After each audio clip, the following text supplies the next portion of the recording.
This is how to make the low-calorie protein shake. It's intended for weight loss, so be sure and buy the kind of protein that has high protein, 25 grams, only 3 grams of carbohydrates or sugars, and then 170 calorie total per scoop. And what I do is I mix it with coconut milk, which is only 45 calories for a cup. I start with about a cup and a half of ice, and then I take that and cover it with enough coconut milk that it just barely covers the ice.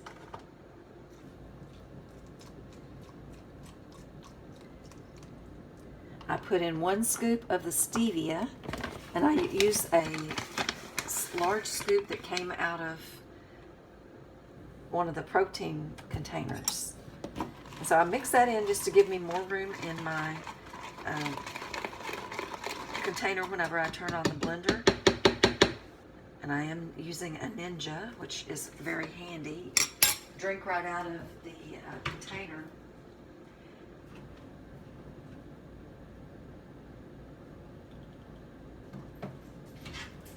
I like to add a splash of mint, or you can do vanilla, whatever sounds good for you. And I'm doing chocolate today. You could do this with a vanilla protein and add in strawberries or peaches or whatever sounds good to you. And of course that's going to vary the amount of calories and the amount of carbohydrates, but it's whatever sounds good at any given time. Today's chocolate sounds good. I'm going to add in a scoop of the protein.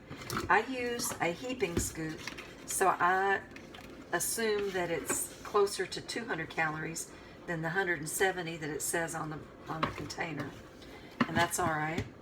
So I've got my protein powder in, and now I'm going to add in a scoop of just plain baking chocolate, because the chocolate's not quite rich enough. You can use dark chocolate, you can use regular cocoa with additional dark chocolate, whatever combination sounds good.